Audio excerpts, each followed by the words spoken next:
wa ala alihi wa ashabihi wa man tabi'ahum bi ihsan ila yaumiddin, amma ba'd. Alhamdulillah, kita lanjutkan lagi pelajaran fikih dengan membaca kitab Umdatul Ahkam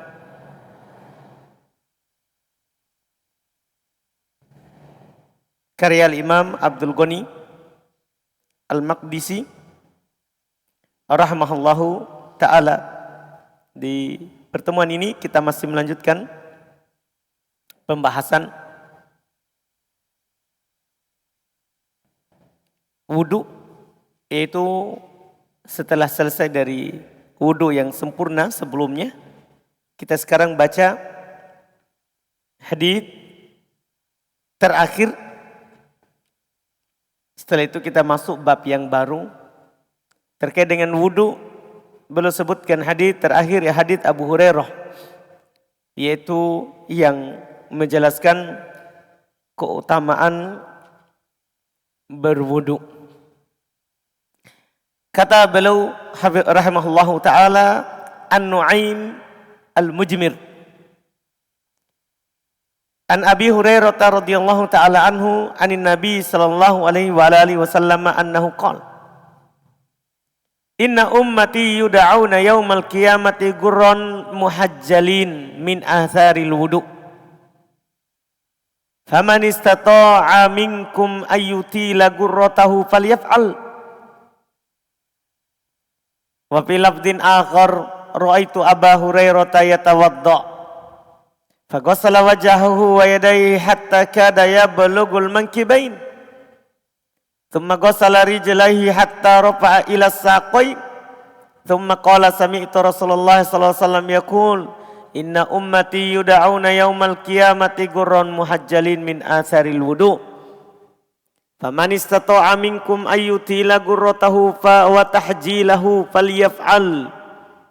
Wa fi lafdhin li Muslimin sami'tu Khalili sallallahu alaihi wa alihi wasallam yaqul tablugul hilyatu minal mu'mini haitsu yablugul wudu.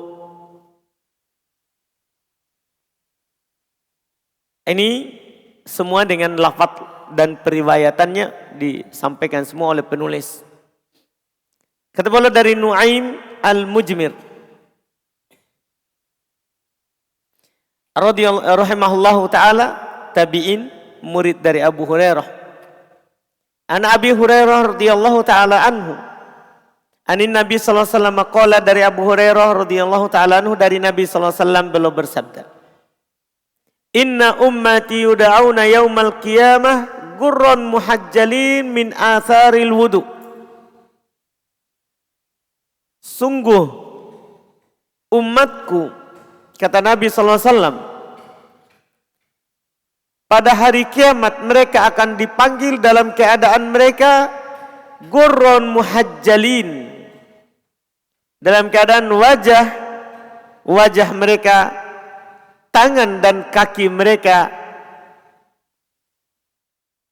itu bercahaya min atharil wudu, karena bekas wudunya.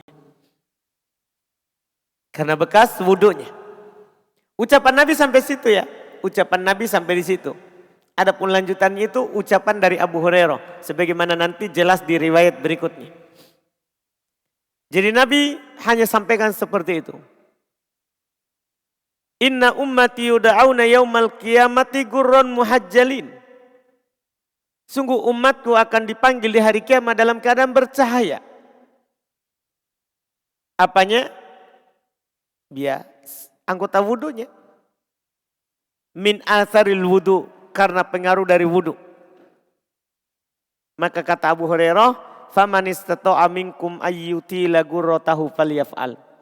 Siapa di antara kalian yang ingin panjang cahayanya, maka hendaklah dia lakukan. Artinya perpanjang cuci anggota wudu.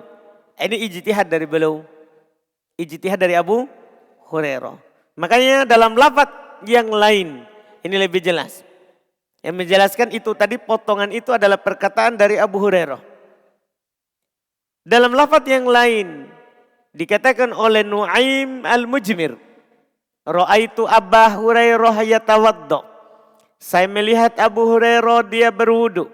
Faghassala wajahahu, maka dia mencuci wajahnya. Wa yadaihi, dan kedua tangannya, hatta kada yablugul mankibain. Saya melihat Abu Hurairah belum membasuh, mencuci wajah dan tangannya sampai hampir sampai ke mankibain, hampir sampai ke dua pundaknya. Artinya kan sampai siku, tapi belum cuci melewati sikunya, hampir sampai ke pundak. Artinya dia lewati sikunya.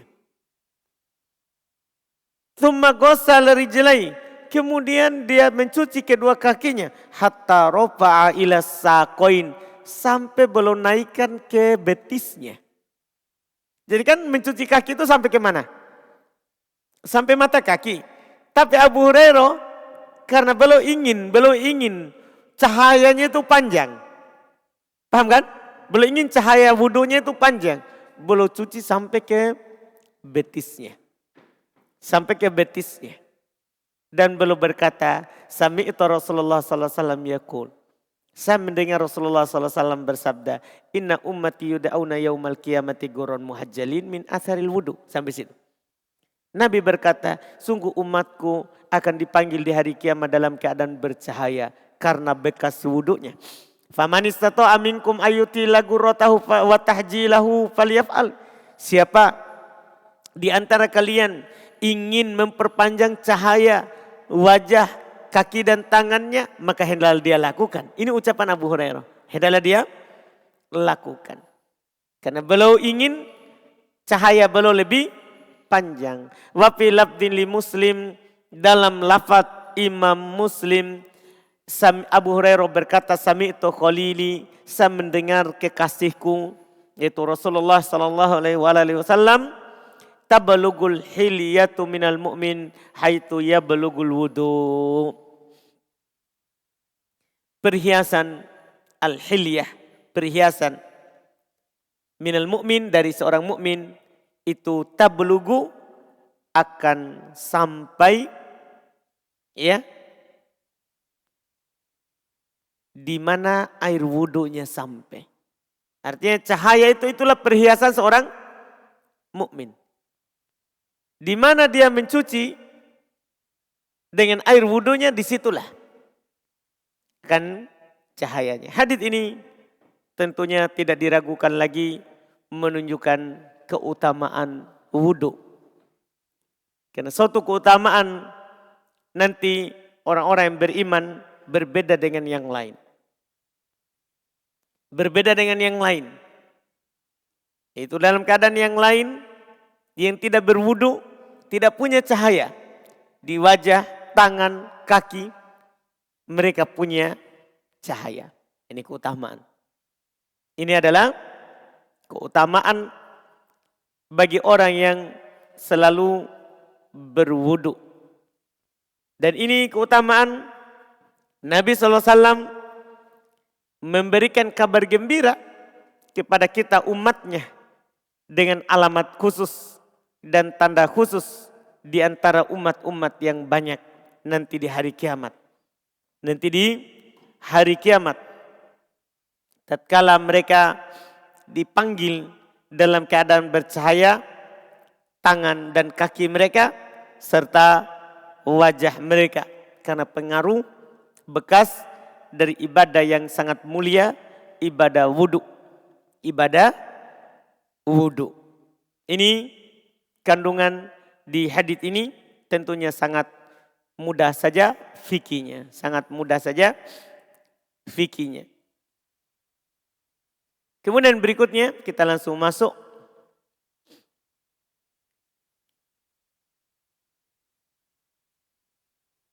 ke bab berikutnya yang belum sebutkan, babu dukhulil khala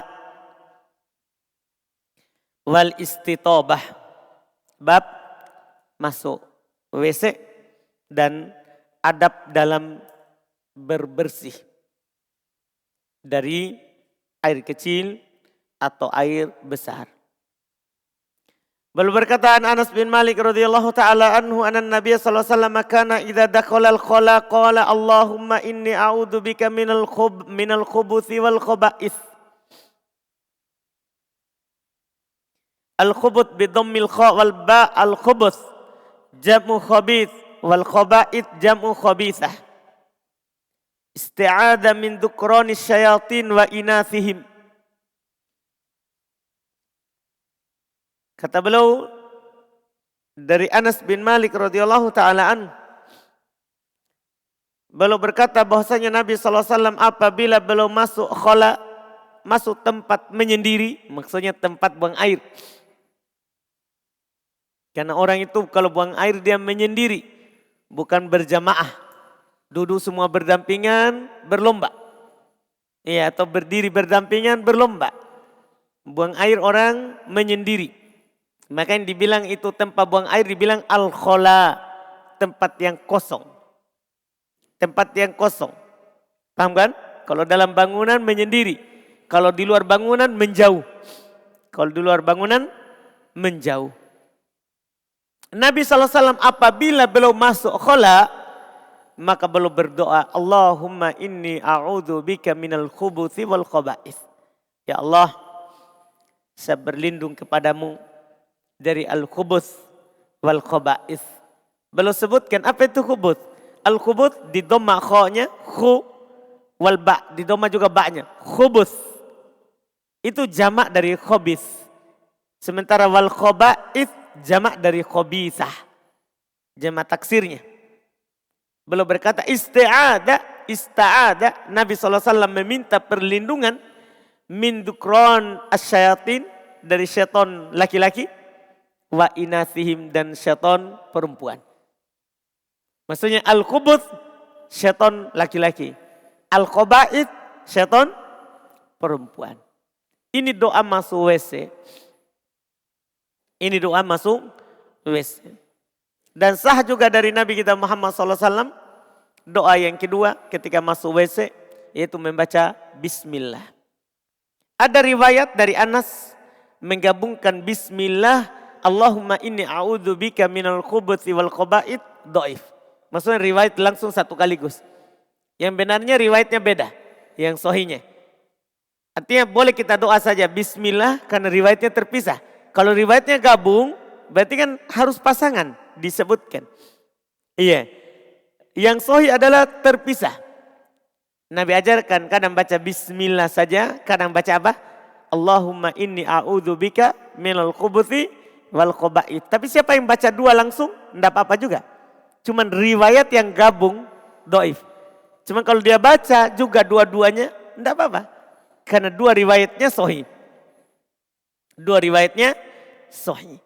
Ketika dia baca bismillah Allahumma inni a'udzubika minal khubuthi wal khaba'ith, itu lebih bagus. Dua-duanya sunnah dia praktekkan. Tapi kalau dia hanya baca bismillah atau dia hanya baca Allahumma inni a'udzubika minal khubuthi wal khaba'ith, baru langsung. Kan kadang kan orang masuk WC ya, enggak selamanya bisa dia datangkan semua zikirnya. Kadang hanya mampu diucapkan bismillah terus langsung. Paham kan? Iya, siapa tahu sudah di ujung-ujung. Iya, karena kecepatan itu lebih cepat daripada semuanya. Kalau lambat sedikit, selesai. Iya, dipahami kan? Jadi antum tergantung kondisi. Kalau lagi lapang-lapang, santai masuk, ya baca lengkap. Bismillah, Allahumma inni a'udzubika minal khubuthi wal khaba'ith. Ini berlaku umum. Apakah di dalam bangunan atau di luar bangunan? Paham kan? Dalam bangunan atau di luar bangunan. Hanya saja mereka bedakan di dalam bangunan dan di luar bangunan dari sisi kapan dilafadzkan. Kalau dalam bangunan dilafadzkan sebelum masuk ke bangunan itu. Sebelum masuk di dalam. Kalau di luar bangunan mereka katakan sebelum menyingkap pakaian. Karena ada lafaz hadits satru ma baina a'yuni syaitan wa aurati bani Adam adalah ucapan bismillah. penghalang yang bisa menghalangi antara matanya, pandangannya syaitan dengan aurat Bani Adam adalah ketika dia ucapkan apa? Bismillah. Artinya ketika kita mau menyingkap, Bismillah. Supaya dia tidak lihat aurat kita. Tapi kan dalam bangunan tidak boleh kita baca di dalam. Kan di situ bukan tempat untuk berzikir. Maka ucapkan di luar. Supaya nanti kalau di dalam buka, syaitan tidak lihat. Ini hikmahnya. Siapa yang masuk tidak pakai bismillah, berarti syaitan melihat auratnya. Iya, kita suka nggak auratnya terlihat? Kan tidak suka, ya kan? Pasti kita malu. Maka kita harus malu juga pada syaitan yang terlaknat. Yang terlaknat. Ini alhamdulillah adab yang sangat mudah didatangkan, dilakukan. Didatangkan dan dilakukan. Di dalamnya terdapat himayah, penjagaan untuk kita. Kita tahu bersama tempat buang air itu tempat tinggalnya syaitan. Paham kan? Kalau kita tidak mendapatkan penjagaan dari Allah, maka sulit kita menjaga diri kita sendiri. Sulit kita menjaga diri kita sendiri. Kemudian setelah itu, beliau sampaikan lagi hadits, masih adab dalam buang air. An Abi Ayyub Al-Ansari radhiyallahu taala anhu qala Rasulullah sallallahu alaihi wasallam idza ataitumul gha'ita fala tastaqbilul qiblata bi gha'itin wala baulin wala tastadbiruha walakin syarriqu aw gharribu. Kita langsung baca dua ya. Hadits lagi langsung. An Abdullah bin Umar radhiyallahu taala anhuma qala raqitu yawman ala baiti Hafsah fara'aitu an-nabiy sallallahu alaihi wasallam yaqdi hajatahu mustaqbil asy-Syam mustadbirul Ka'bah. Dua hadits ini kelihatan bertentangan. Coba kita baca. Dari Abu Ayyub Al-Ansari radhiyallahu taala anhu beliau berkata, Rasulullah sallallahu alaihi wasallam beliau bersabda, "Idza ataitumul gha'id." Jika kalian mendatangi al-gha'id. Al-gha'id itu artinya makan al-munkhafid, tempat yang rendah. Tapi dia digunakan tempat untuk tempat buang air. Karena biasanya orang kalau buang air dia mencari yang tersembunyi. Dia mencari yang tersembunyi. Ya akan bagus tersembunyinya kalau rendah. Dari yang biasa. Jangan cari yang tinggi. Orang akan lihat dari jauh. Karena antum buang airnya di mana? Di tempat yang tinggi. Ini kalau buang air cari tempat yang rendah. Kalau di luar bangunan. Kalau di luar bangunan. Kata beliau, fala tastaqbilul qiblah. Kalau kalian mendatangi tempat buang air, fala tastaqbilul qiblata bi ghaitin wala bi baul. Jangan dia menghadap kiblat ketika dia buang air kecil, buang air besar atau air kecil. Wala tastadbiruha, dan jangan dia membelakanginya. Walakin syarriku au gharibu, akan tetapi hadaplah ke timur atau ke barat. Tapi ingat, ini Nabi SAW bilang hadaplah ke timur atau ke barat. Ini untuk penduduk Madinah. Karena kiblat mereka utara selatan.